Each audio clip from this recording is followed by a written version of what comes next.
Computer superstar channel में आपका स्वागत है। मैं आपका दोस्त विकास। आज हम एक्सेल की क्लास को कंटिन्यू करेंगे और हमने पिछली क्लास में पढ़ा था क्लिपबोर्ड, उसी के आगे पढ़ेंगे। वर्कबुक ओपन हो गई है हमारी, तो चलिए शुरू करते हैं।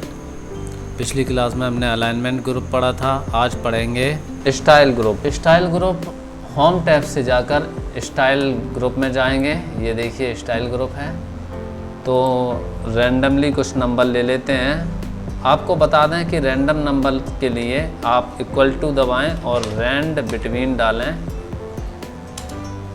आप देख पा रहे होंगे हमारे पास नंबर आ गया है, तो हम ड्रैग कर लेते हैं इसको। ये देखिए नंबर आ गए हैं हमारे पास कुछ।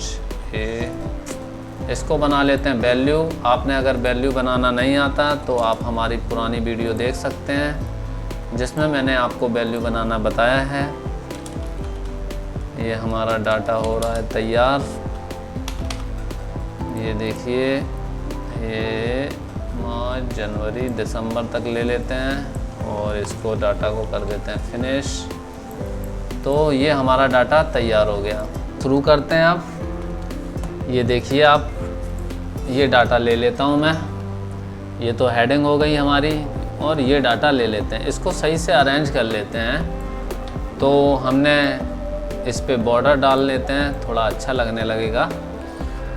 अगर आपको बॉर्डर लगाना नहीं आता है तो आप हमारी पुरानी वीडियो देख सकते हैं। आई बटन पे लिंक दे दूँगा, डिस्क्रिप्शन में लिंक दे दूँगा, आप वहाँ से जाके देख सकते हैं। तो अब हम शुरू करते हैं कंडीशनल फॉर्मेटिंग।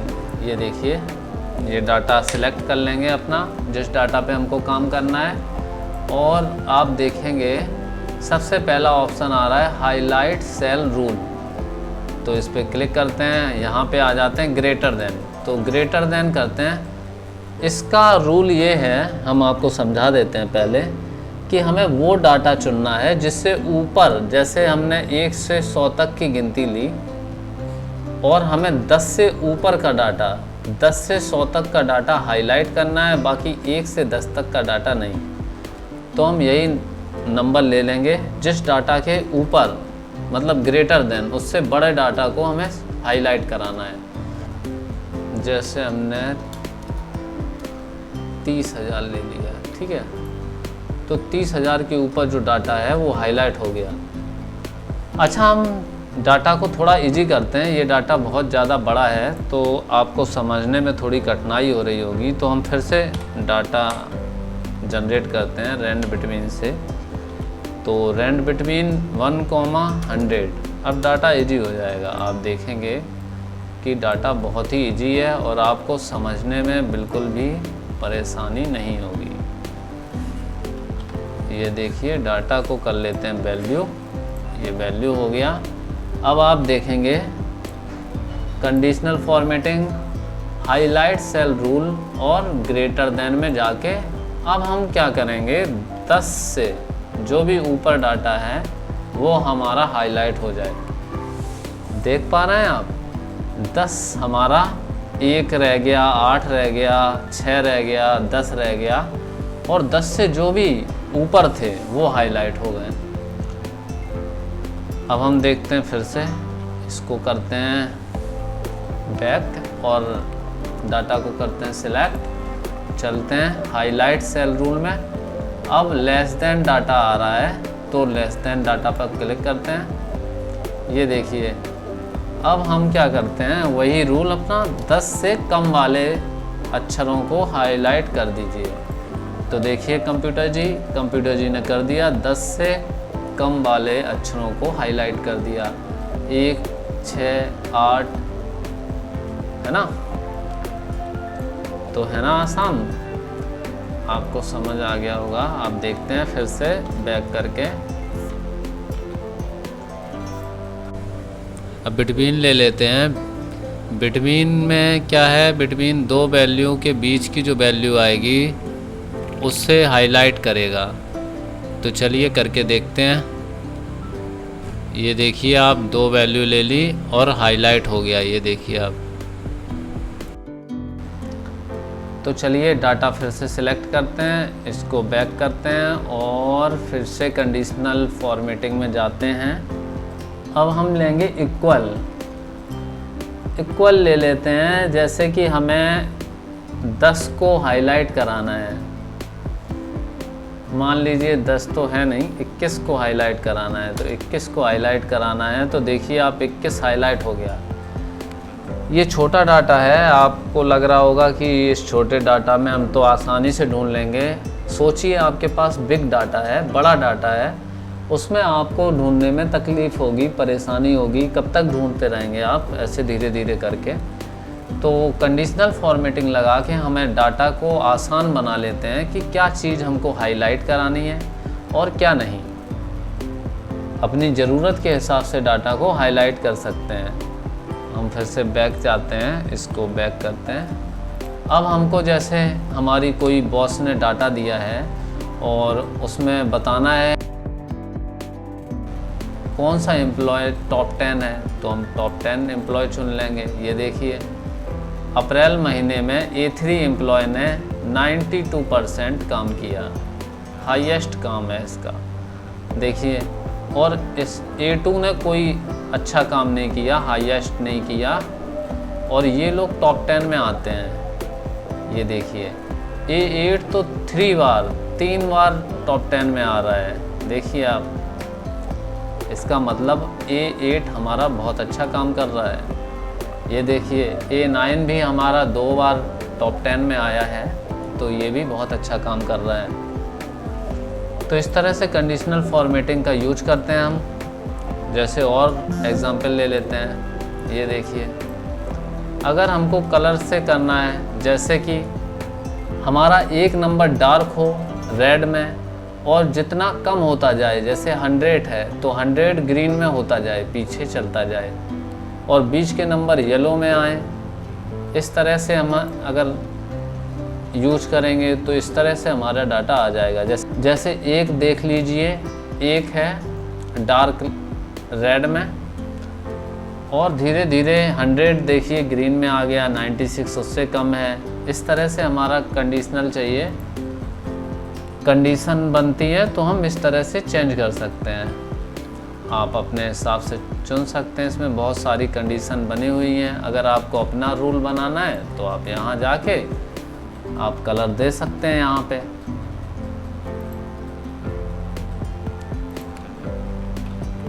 अब चलते हैं अगला टैब में।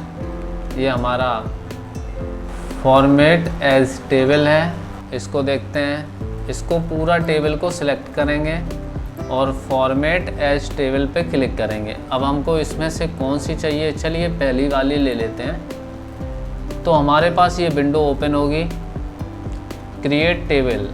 तो फॉर्मेट एज टेबल बनाने के लिए क्रिएट टेबल बनानी पड़ती है, पहले टेबल भी बनती है एक। तो इसमें अगर हमको ये हेडर देने हैं तो हम इस पर टिक मार लेंगे, और अगर नहीं देने तो इस पर नहीं बनाएंगे, तो अलग से देने पड़ेंगे। तो इसको ले लेते हैं क्योंकि ये हमारी हेडिंग ही है। ये देखिए आप।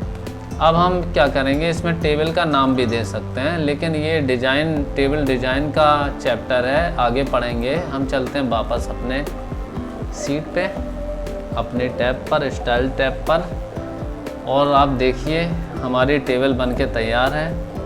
अगर हम इसमें और डाटा जोड़ते हैं तो सबसे अच्छी बात यह है, आप देखिए अपने आप टेबल जनरेट हो जाएगी हमारी। जैसे हम और डाटा जोड़ते हैं, फैब जोड़ते हैं, तो देखिए टेबल ऑटोमेटिक जनरेट हो रही है। तो हम फिर से अपने डाटा पे चलते हैं।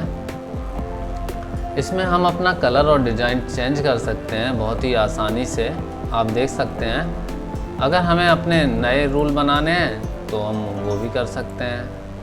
तो इस पे जाने के लिए होम टैब में जाइए और स्टाइल में जाइए, फॉर्मेट एज टेबल पे जाइए। आप देख सकते हैं, इसको चेंज कर सकते हैं आप, जैसा भी आप चाहें वो चेंज हो जाएगा आपका। देख पा रहे हैं आप, ये देखिए।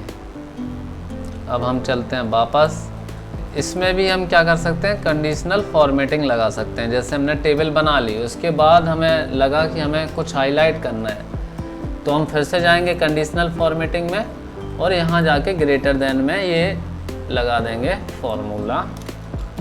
ये देखिए ये हमारी हाईलाइट कर दिया उसने, ग्रेटर देन लगाया है। आप ध्यान रखिए 10 से ऊपर के जो भी अक्षर आएंगे, जो भी नंबर आएंगे वो हाईलाइट कर दिए जाएंगे, आप देख पाएंगे। अच्छा, और अंतर देखने के लिए हम ले लेते हैं नॉर्मल, ये टेबल ले ली हमने। आप देख सकते हैं टेबल बनी हुई है हमारी और हम ग्रेटर देन ले रहे हैं, मान लीजिए लेस देन ले रहे हैं अब की बार।